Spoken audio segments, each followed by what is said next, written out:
The termination letter felt colder than the January air whipping against the 50th floor windows. Somi Hayes, 7 months pregnant, and the true architect of Vanguard strategies, was being fired. By her own husband, CEO Matthew Thorne.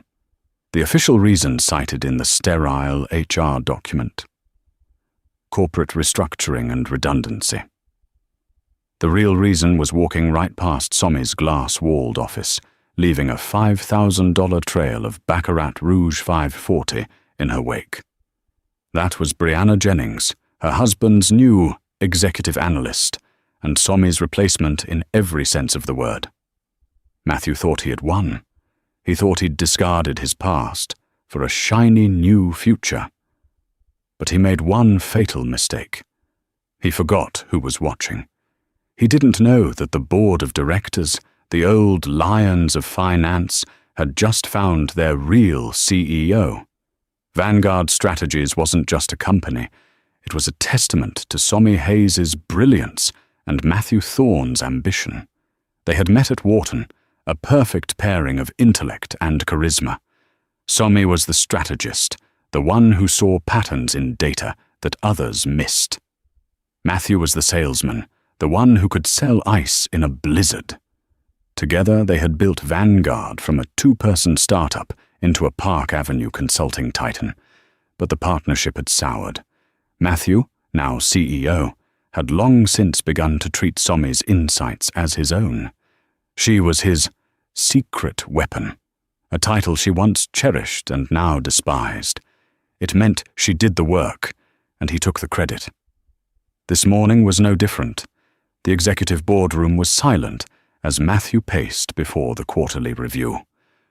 "And so," Matthew said, his voice booming, "by leveraging synergistic market alignments," a phrase Somi hated, a phrase he'd stolen from her notes, "I project a 15% growth in the Northstar Logistics account." Somi, seated at the table, subtly shifted her weight. The baby kicked, a small, private rebellion. She cleared her throat. "Matthew, if I may, the data from Project Atlas suggests the Northstar models are flawed. They're over-leveraged in their Asia-Pacific routes. If we don't advise them to divest, they'll face a supply chain collapse within 6 months. The room chilled. Matthew stopped pacing. He gave Somi the smile he reserved for disobedient children. "Somi, darling," he said, the word darling, a tiny, sharp knife. "Project Atlas is your pet project. It's an R&D burn. We're here to discuss real-world profits, not theoreticals. Let's leave the heavy data to the big boys, shall we?" The condescension was so thick she could barely breathe. The big boys on her team were 2 PhDs from MIT, whom she had personally recruited. She felt a flush of anger, but held her tongue. The meeting adjourned, and Matthew's praise was for himself. As the executives filed out, one remained: Arthur Kensington, the chairman of the board. He was a man from an older, sterner generation of Wall Street, sharp as a tack and impeccably dressed in a Savile Row suit. He had co-founded the original firm Vanguard had merged with. "Somi," he said, his voice a low rumble. "A word." She waited. "Project Atlas," he said, ignoring Matthew, who was preening by the door. "You presented a summary to the R&D committee last month. I read it. It's not a pet project." "I believe it's the future of the company, Arthur," she said quietly. "It's a predictive AI. It doesn't just analyze, it anticipates. Supply chains, market volatility." "I know what it is," Arthur said. He looked over her shoulder at Matthew, who was now impatiently tapping his Mont Blanc pen. "Your husband is a fine showman, Somi. But he can't read the music. He just likes the applause. Don't let him shelve Atlas. He's the CEO, Arthur. He controls the budget." "Budgets," Arthur mused, "can be reallocated. Keep your head up, my dear. True talent is a patient predator." He nodded and left. Matthew was waiting for her back at his office, his mood dark. What was that? You undermined me in there, Somi. I was presenting a counter-argument. It's my job. Your job, he sneered, is to support me, especially now. This pregnancy, it's making you emotional, unfocused. And what was that with Arthur? Sucking up to the old man? He asked about Atlas. Atlas is finished, Matthew snapped. It's a waste. I'm reallocating those funds. We need a new face for the brand, a fresh perspective. That fresh perspective arrived the following Monday. Her name was Brianna Jennings. She had a resume that was paper-thin, a marketing degree from a state school, and 2 years as an influencer liaison. But she was devastatingly beautiful and hung on Matthew's every word.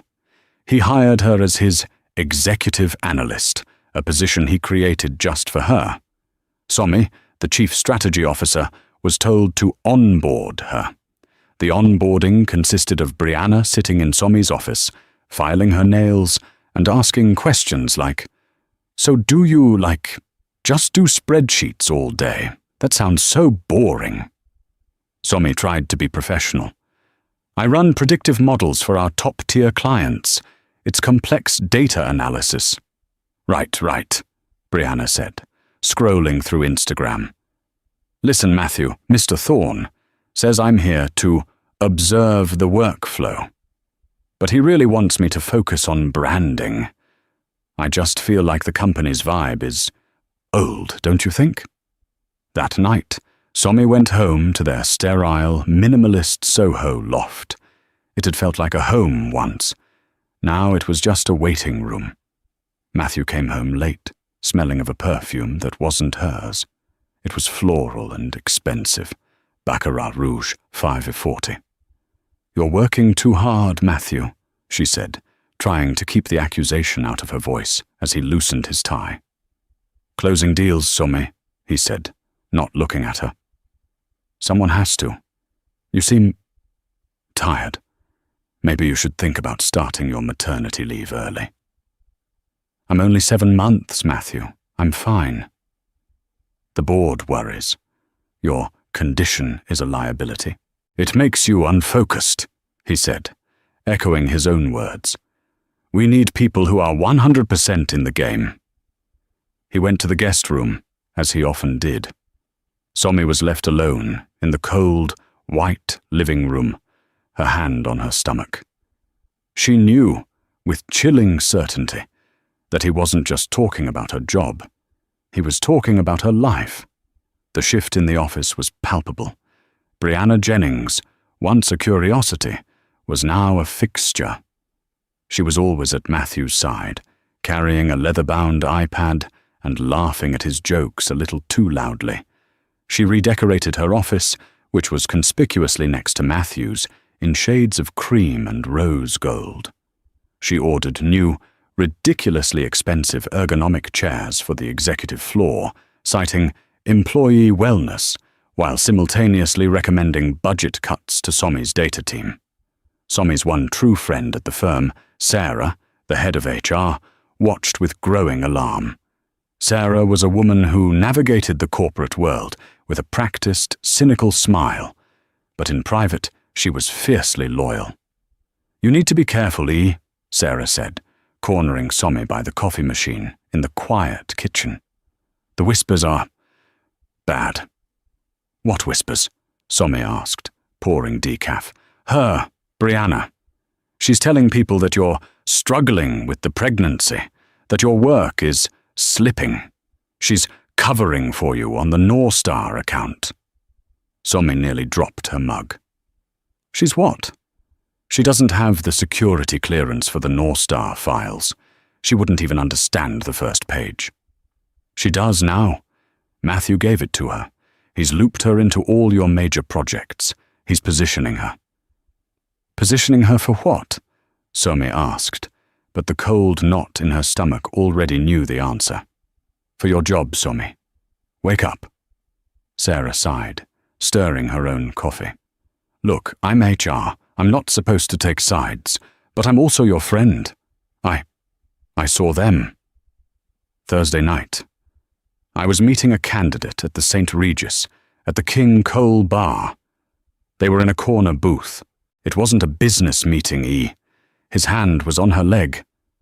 They left together, and they didn't go home. The world tilted. Somi had suspected, of course, the late nights, the scent of perfume, the emotional distance, but hearing it from Sarah made it visceral, ugly, and real. The humiliation was a hot flash, burning her from the inside out. She confronted Matthew that night. She was calm. Too calm. I know about Brianna, Matthew. He was reading a financial report and didn't even look up. What about her? She's a great hire, full of energy. I know you're sleeping with her. I know you were at the St. Regis. He put the report down. His face was not guilty, not apologetic. It was annoyed. Somi, don't be hysterical. It's not a good look, especially not now. Hysterical? My husband is having a blatant affair with a 25-year-old he hired to undermine me. And I'm hysterical? You're emotional, he shot back, his voice rising. You're pregnant and you're paranoid. Brianna is an asset. You've become a liability. You question me in meetings. You're obsessed with that money pit Atlas project. You're not the woman I married. You've gotten comfortable. Soft. I'm soft? She repeated, incredulous. I built the entire strategy division that you take credit for. I am carrying your child. Allegedly, he said, the word landing with the force of a physical blow. Somi froze. What did you just say? A baby, he said, standing up, his shadow falling over her. Right when the company needs me most.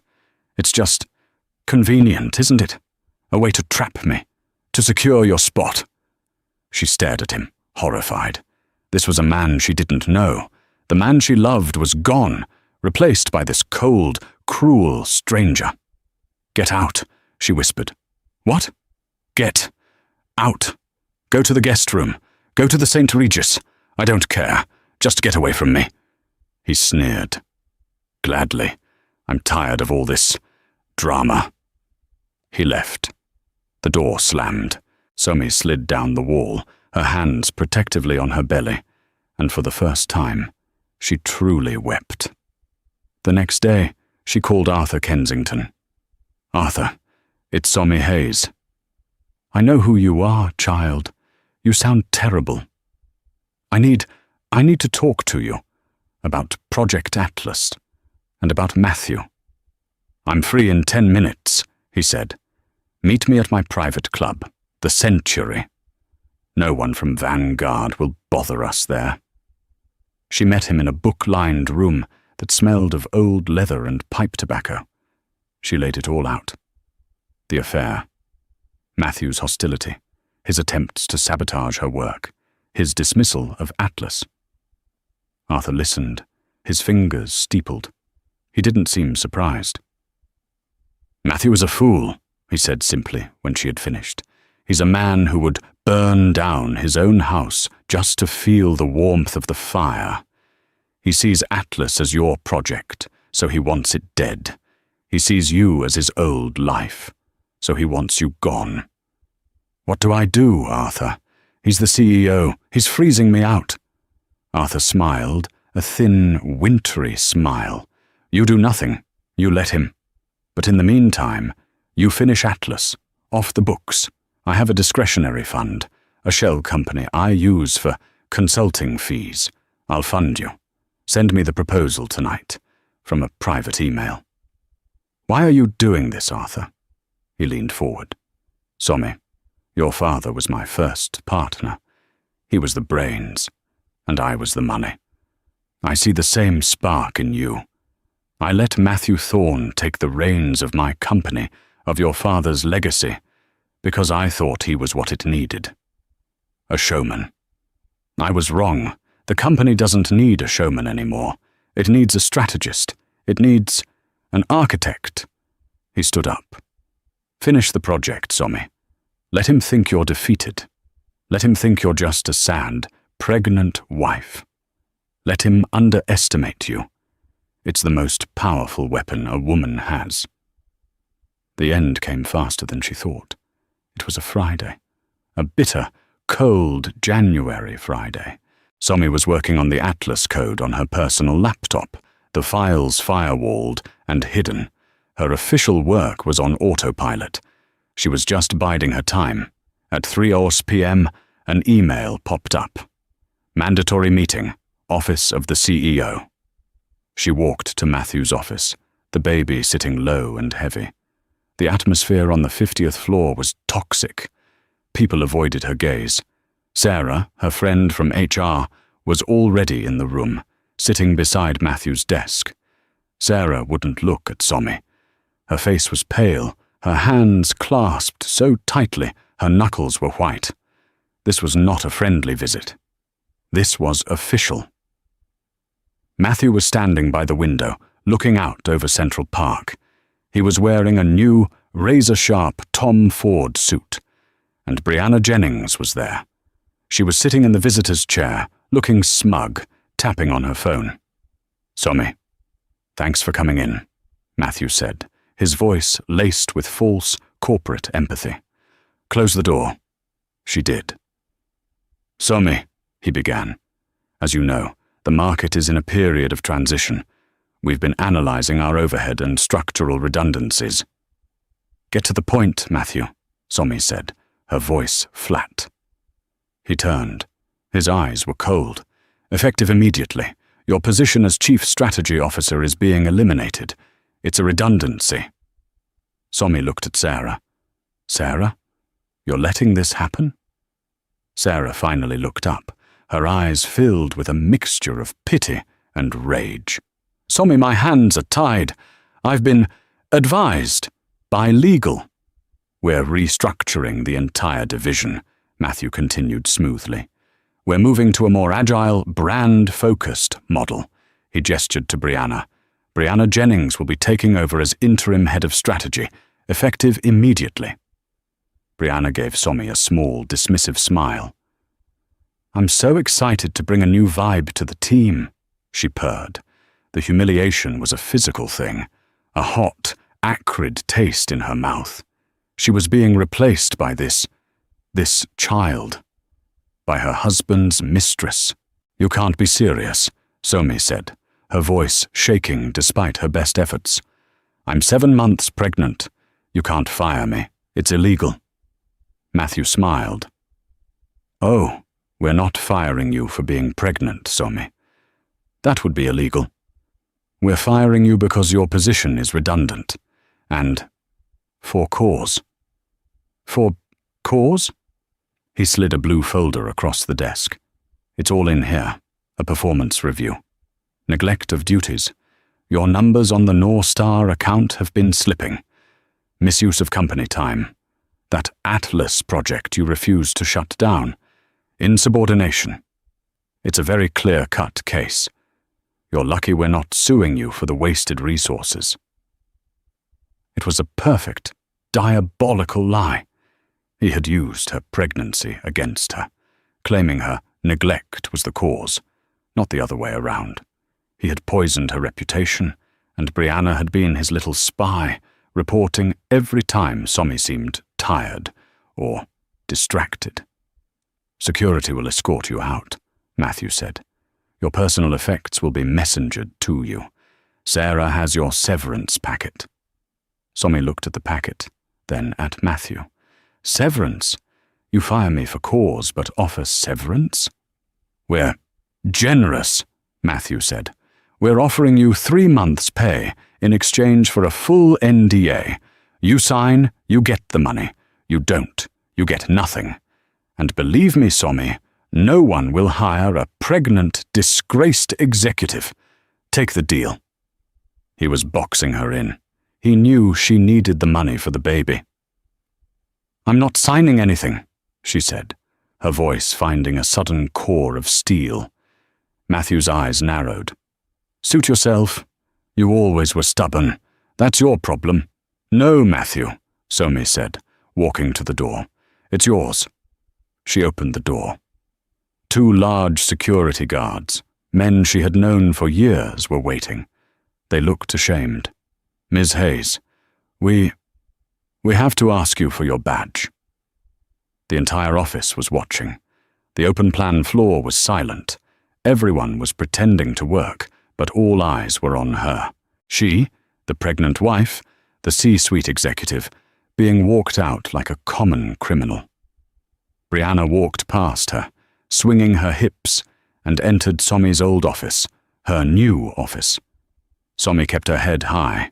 She walked to the elevator, the 2 guards flanking her. As the door slid shut, the last thing she saw was Matthew, standing with Brianna in the doorway of her old office, his arm possessively around Brianna's waist. They were both smiling. She got to the lobby, her legs shaking. She walked out onto Park Avenue, the icy wind hitting her like a slap. She was unemployed. She was 7 months pregnant, and she was married to a monster. She got in a cab and went to their loft. Her key wouldn't work. He had changed the locks. Taped to the door, in a manila envelope, was another set of documents. Divorce papers. He was citing irreconcilable differences and claiming the loft, which was in his name, was non-marital property. He hadn't just fired her. He had executed her.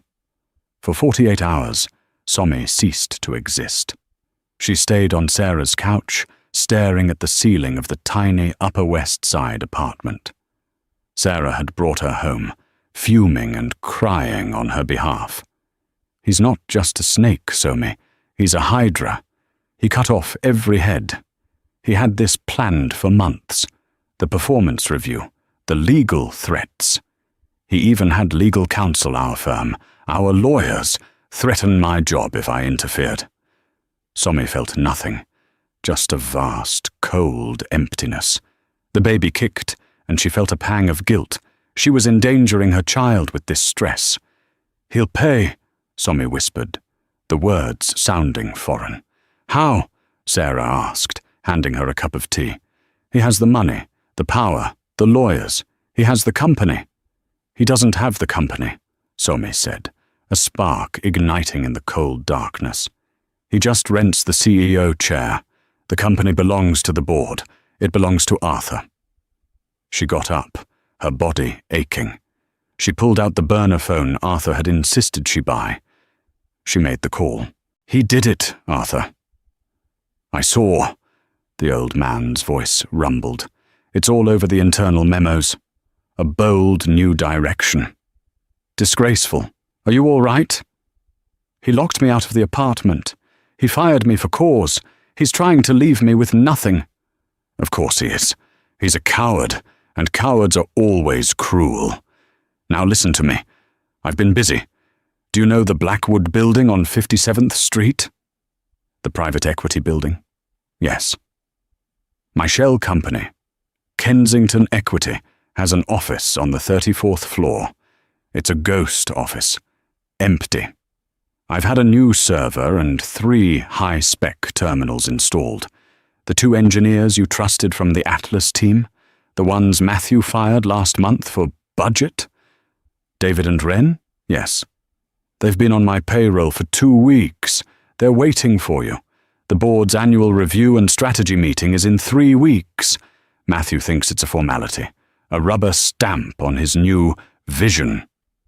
He's wrong. It's an audition, and he's about to be upstaged.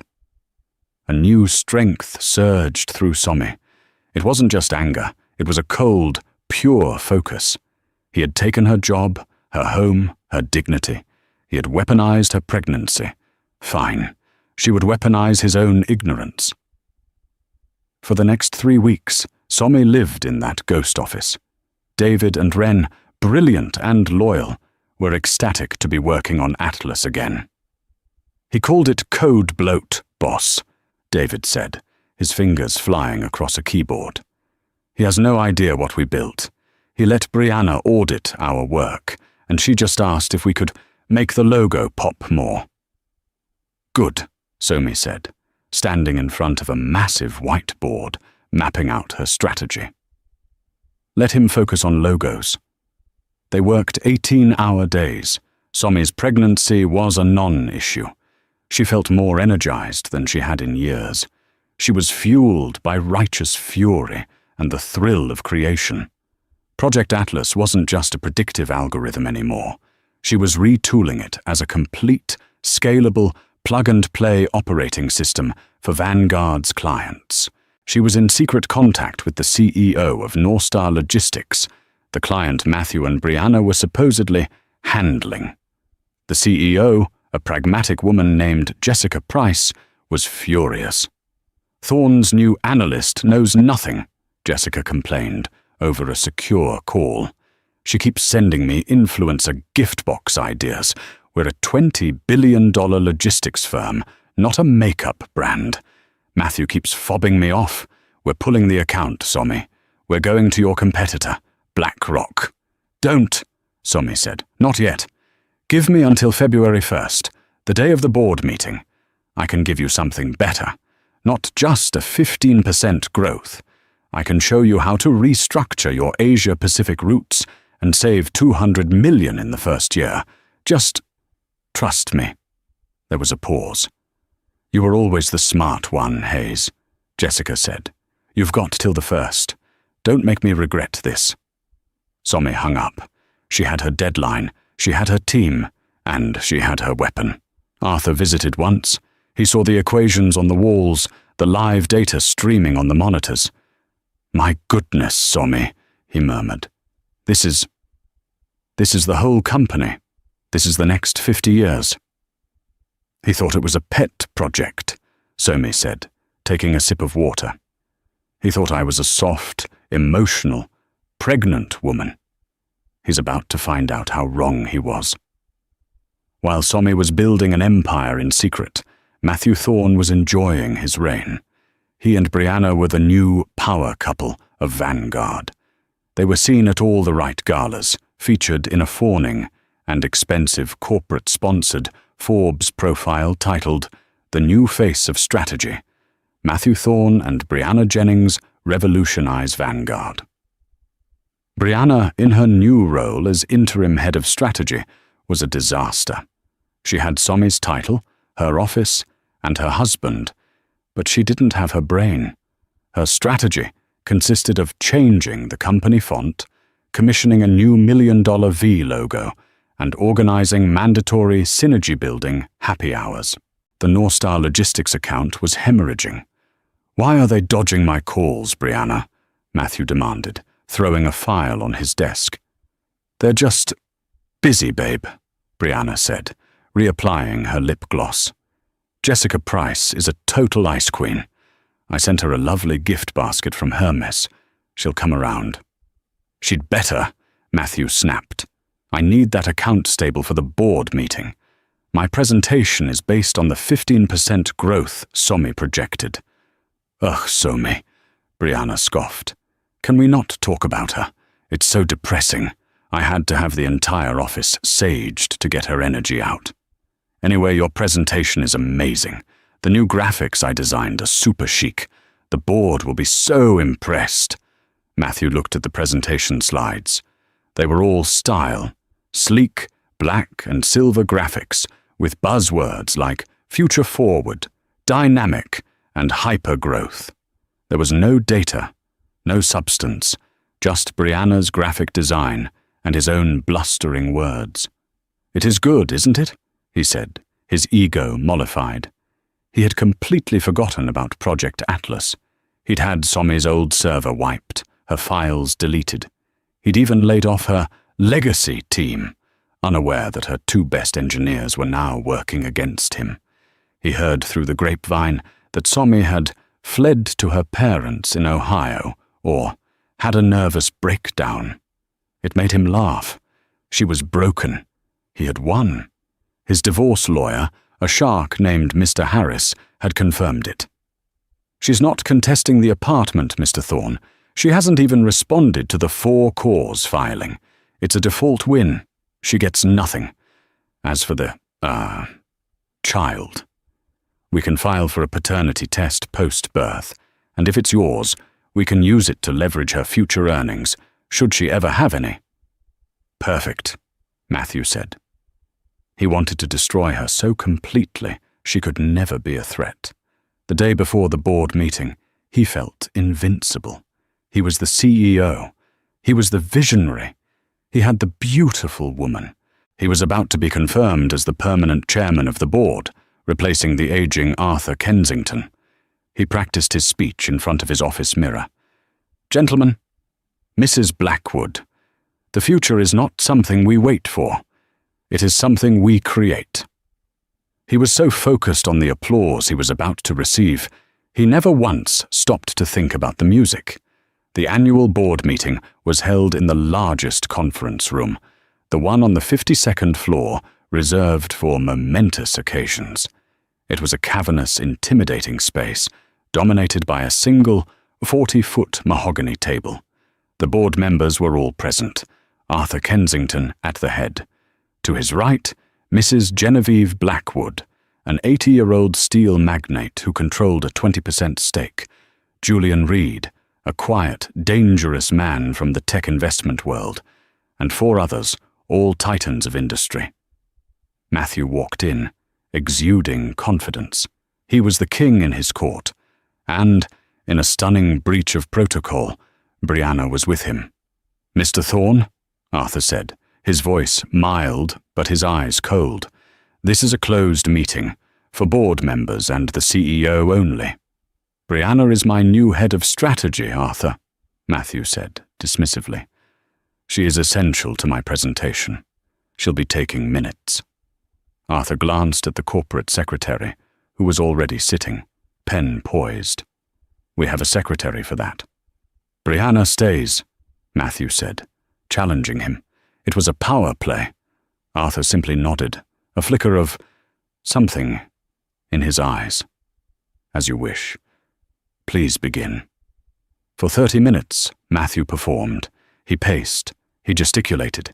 He showed off Brianna's slick, empty graphics. He promised hypergrowth. He spoke of synergy and rebranding. The board was silent. They didn't ask questions. They just watched. "And so," Matthew concluded with a flourish, "I'm sure you'll all agree, the future of Vanguard is bright. I've streamlined the old bloated departments. I've brought in new dynamic talent, and I've positioned us to be the dominant force in the market." He smiled, waiting for the applause. Silence. Mrs. Blackwood finally spoke, her voice like gravel. "Mr. Thorne, your presentation is very shiny, but you haven't given us a single hard data point. You talk of the North Star account. I had dinner with Jessica Price last night. She informs me she is pulling the account, effective today." Matthew's face went white. "What? That's a lie. We're in active negotiations." "Are you?" Julian Reed chimed in. "Because my sources say your new head of strategy sent Miss Price a gift basket for a $20 billion client." Brianna flushed bright red. "It was a Hermes basket." Matthew was floundering. "This is a temporary setback, a misunderstanding." "We feel," Arthur said, his voice cutting through the panic, "that the misunderstanding is yours, Matthew. You speak of streamlining, but you mean gutting. You speak of new talent, but you mean mistresses. You have, in 3 weeks, managed to alienate our largest client and destroy the morale of this company." "How dare you?" Matthew sputtered. "I am the CEO. You can't—" "Oh, we can," Arthur said. "You see, we were concerned about your vision. So we authorized a secondary, competing project, an initiative you yourself declared dead. You called it a pet project. We call it the future." "What are you talking about?" Matthew demanded. "We have one more presentation," Arthur said, pressing a button on the intercom. "Please send her in." The double doors at the end of the room opened. Somi Hayes walked in. She was 8 months pregnant now, and she was not the broken, weeping woman Matthew had fired. She was dressed in a custom-tailored navy blue maternity suit that screamed power. Her hair was pulled back. Her face was calm, focused, and absolutely lethal. She looked like a queen. Matthew stared, his mouth literally hanging open. "Somi, what is this? You don't work here. Security." "She's here as our guest, Matthew," Mrs. Blackwood snapped. "Sit down and be quiet." Brianna looked like she had seen a ghost. Somi didn't even look at her husband. She walked to the front of the room, plugged her own laptop into the projector, and her presentation, Project Atlas, lit up the screen. It wasn't slick graphics. It was live, terrifyingly complex data. "Good morning, members of the board," Somi said, her voice clear and strong, filling the room. "For the last 3 weeks, my team and I have been wargaming the future of Vanguard strategies. What you're seeing here is Atlas." For the next 20 minutes, Somi didn't just give a presentation. She conducted a masterclass in strategic execution. "Matthew told you he was projecting 15% growth on Northstar," she began. "He was wrong. He was using my old 6-month-old models. The models I told him were flawed." She clicked a button. The screen filled with red alerts. "This is the live data from Asia-Pacific Shipping. Northstar is, as of this morning, facing a catastrophic supply chain collapse. Just as I predicted, they are poised to lose 40% of their Q2 revenue," the board members murmured. Matthew was sheet white. "Jessica Price was going to pull the account," Somi continued, "but she agreed to wait. Because I didn't offer her a gift basket. I offered her a solution." She clicked again. A new, complex model appeared. "This is Atlas, optimized for Northstar. It's an AI-driven logistics overhaul. It reroutes their entire fleet, divests from the failing ports, and opens up 3 new, unexploited routes in South America. This plan doesn't just save their 40%, it increases their profit margin by 22% over the next 18 months. "She's lying!" Matthew yelled, jumping to his feet. "She stole company property. This is fantasy." "Is it?" Somi asked calmly, and turned to the conference phone. "Jessica, are you there?" "I am, Somi." Jessica Price's voice filled the room. "And I've seen this presentation. The board should know I've already signed the new contract. A 5-year exclusive, with Somi Hayes and Project Atlas. Vanguard just saved its biggest client. She did." The blood drained from Matthew's face. He sank back into his chair. Somi wasn't finished. She proceeded to lay out, with surgical precision, every single misstep Matthew had made. The money he'd wasted on Brianna's rebranding. The other 2 clients he'd lost. The senior talent he'd fired. She never once mentioned the affair. She didn't have to. The numbers told the entire story of his incompetence, his narcissism, and his catastrophic lack of judgment. When she finished, the room was silent. Somi looked at the board. Atlas isn't just a fix for one client. It's a new division. It's a scalable, proprietary AI that we can sell to every client on our roster. It's not just a product. It's the new Vanguard strategies. She unplugged her laptop. "Thank you for your time." Arthur Kensington stood up, a slow, satisfied smile on his face. "Thank you, Somi." "Matthew, Brianna, you may wait outside." "Wait outside?" Matthew scoffed, though his voice was trembling. "Arthur, I am the CEO. This is insubordination." "Matthew," Arthur said, his voice dropping to a dangerous, low tone, "you are a man who inherited a fortress and set it on fire to impress a child. You have been a fool. You're not just a bad CEO. You're a liability. The board has been watching you for 6 months. We've been watching you lie, cheat, and steal thunder from the one brilliant mind in your orbit." He picked up a gavel. The board convened an emergency session this morning, before this meeting. Based on the preview of Ms. Hayes's presentation and a full report on your for cause firing of her, which I might add was a catastrophic legal exposure. We held a vote. He banged the gavel. Effective immediately, Matthew Thorne, you are terminated as CEO and removed from the board of directors of Vanguard Strategies. We are activating the morality clause in your contract. Morality clause? Matthew shrieked. You can't. Misuse of company funds, fraternization, and gross negligence, Arthur said calmly. I believe you'll find it ironclad. The same for cause logic you used on your wife. It seems you're not entitled to severance. Brianna Jennings was a weeping, mascara-stained mess. But what about my job? I'm the head of strategy. Arthur looked at her as if she were a bug. You were never an employee, Ms. Jennings. You were a consultant. Your contract is terminated.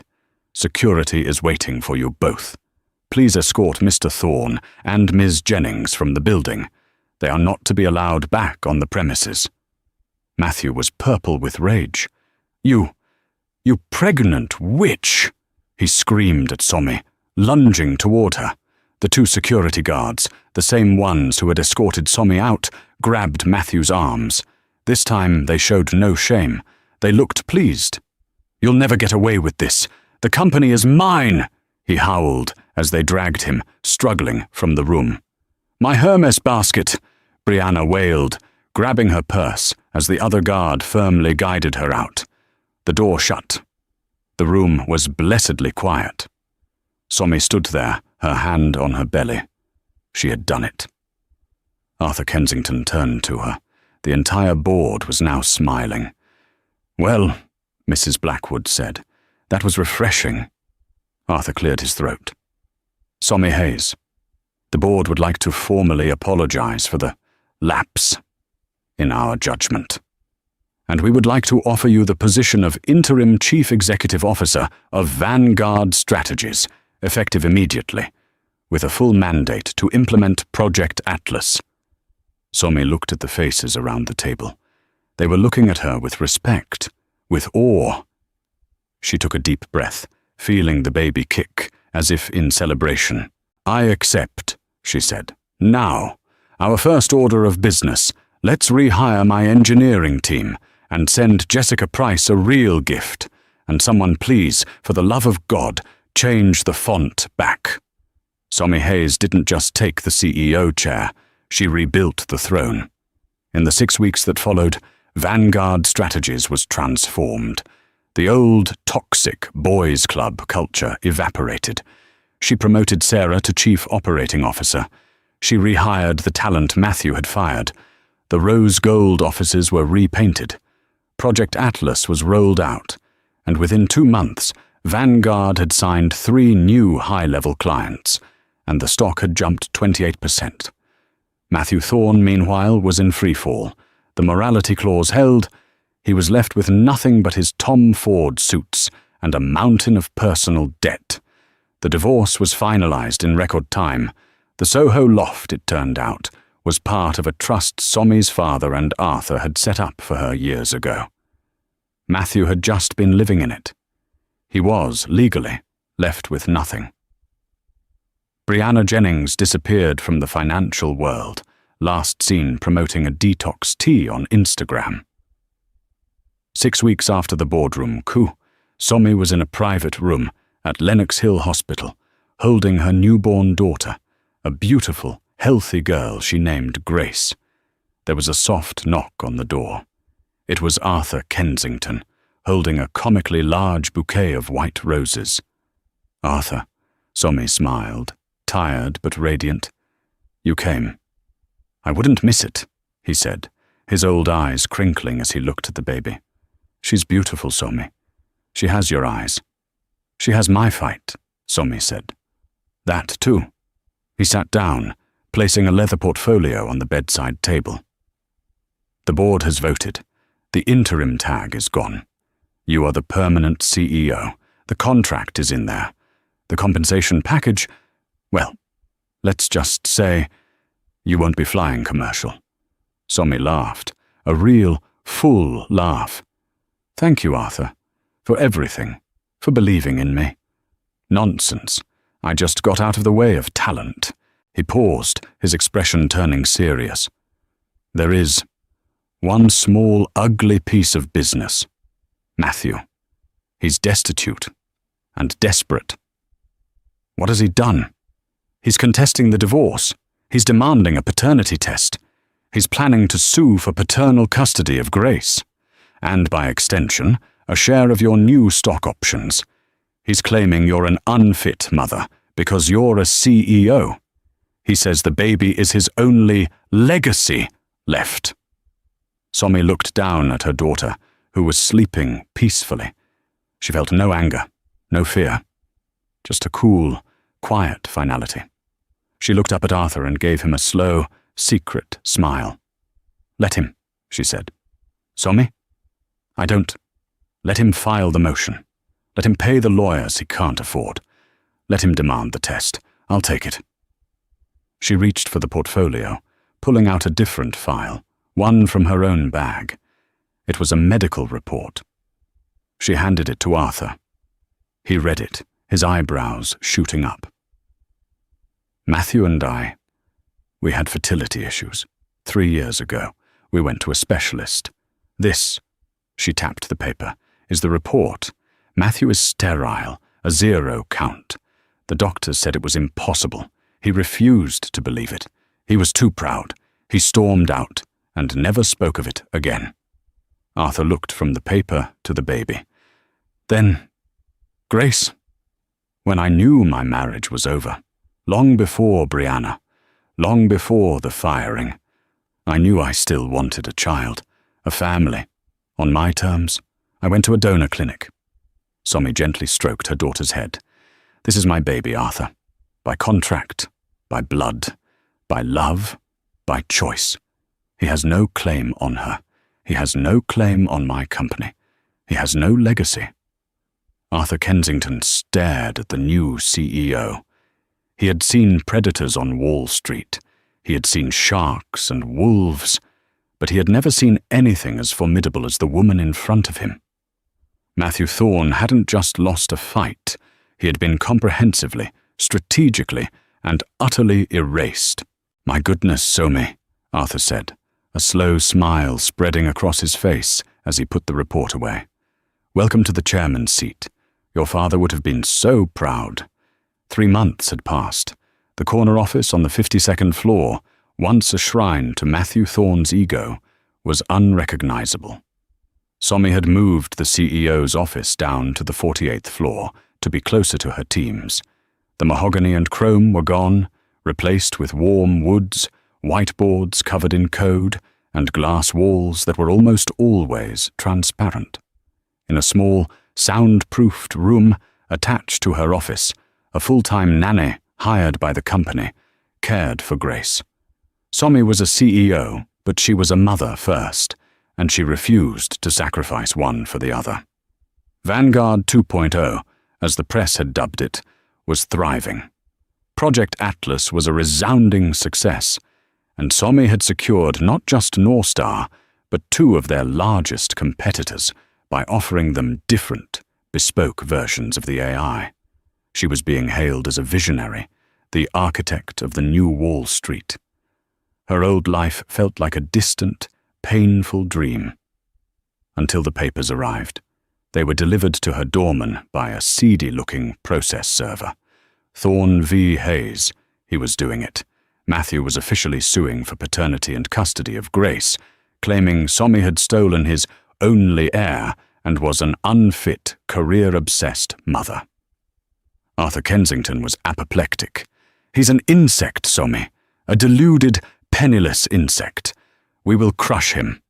No, Somi said, calmly, reviewing the documents in her office. Grace was asleep in her arms, a tiny, warm weight. He's a ghost.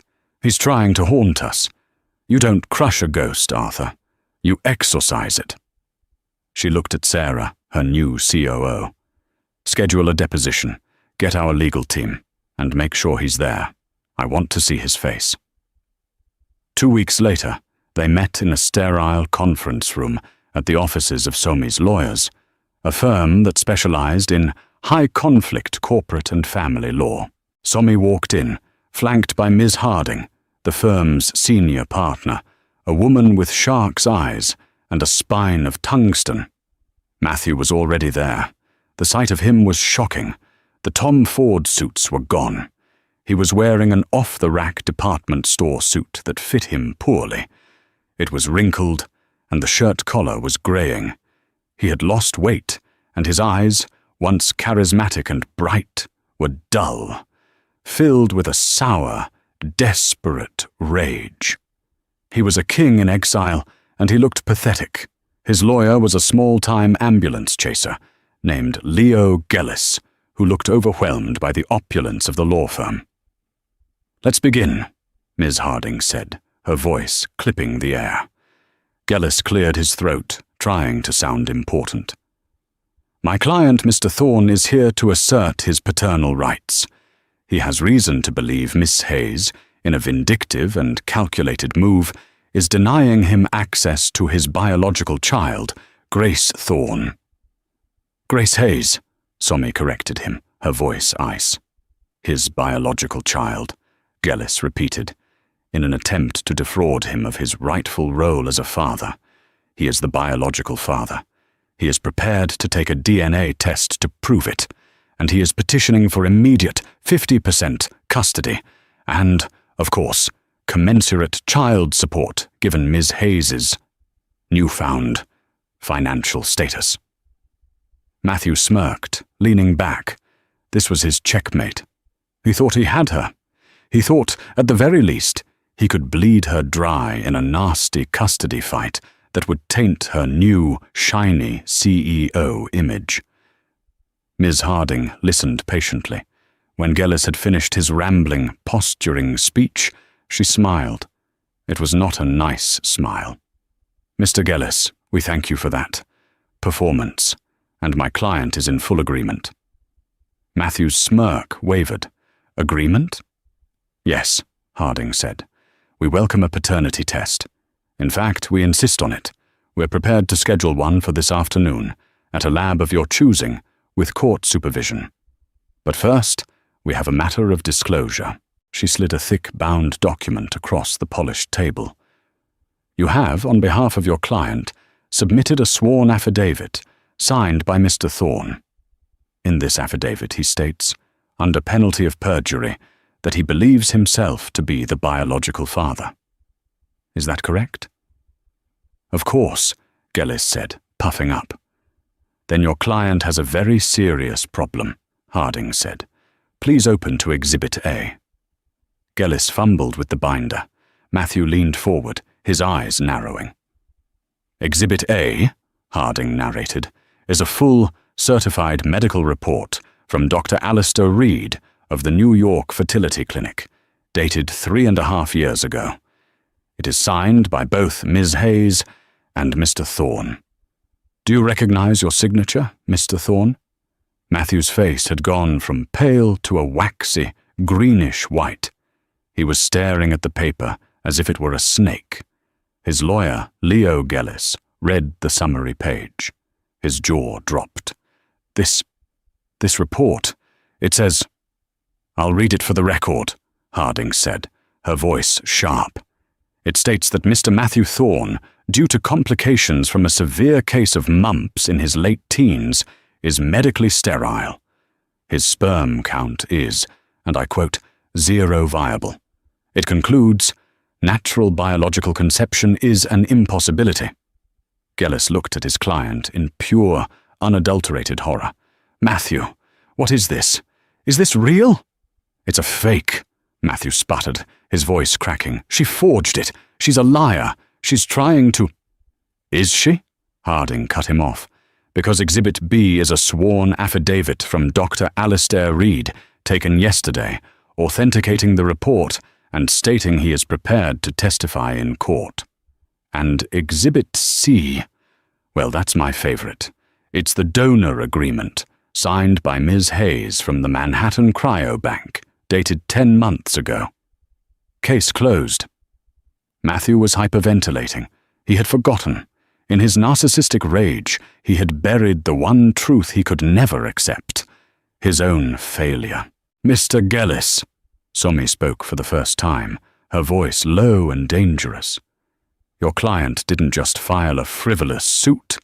He knew, with absolute certainty, that he was not the father. He signed a legal document, under oath, stating that he was. That isn't a family court issue. That's perjury. It's a felony." Leo Gellis looked like he was going to be sick. He was a small-time lawyer, and he had just been caught aiding and abetting a felony against one of the most powerful new CEOs in New York. We withdraw the suit," Gellis stammered, shoving his papers into his briefcase. "Effective immediately. We withdraw." "Oh, it's too late for that," Ms. Harding said, standing up. "My client is filing a countersuit for malicious prosecution, defamation, and emotional distress. We will be seeking the entirety of your legal fees, Mr. Gellis, and damages from Mr. Thorne. Furthermore, we are submitting this entire file to the district attorney's office this afternoon. Your client lied to the court, Matthew," she said, using his name for the first time. "He tried to extort a woman and her child." Matthew finally broke. He slumped in his chair, a hollowed-out man. He was finished.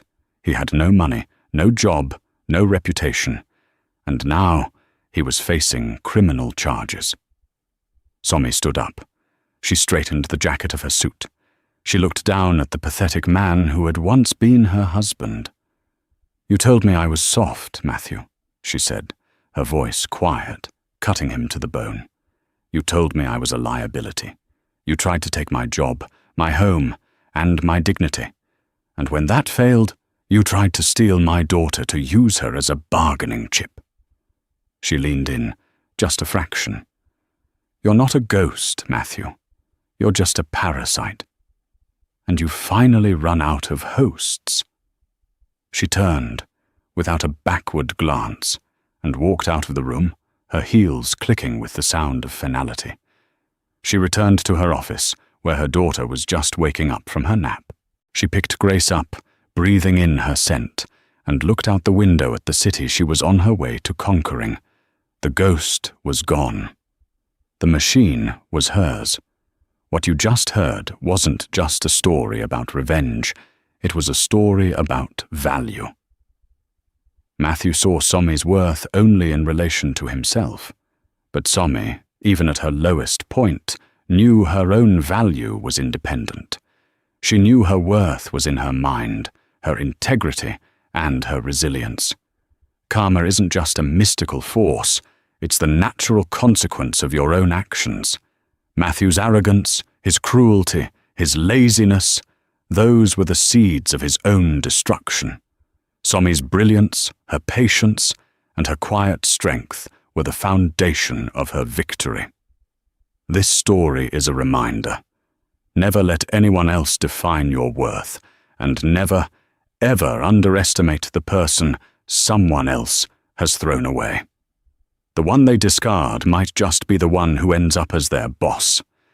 If you were moved by Somi's story, please hit that like button. What was your favorite twist? Let us know in the comments below. Don't forget to share this video with someone who needs a reminder of their own power, and please subscribe to the channel for more real-life drama every week.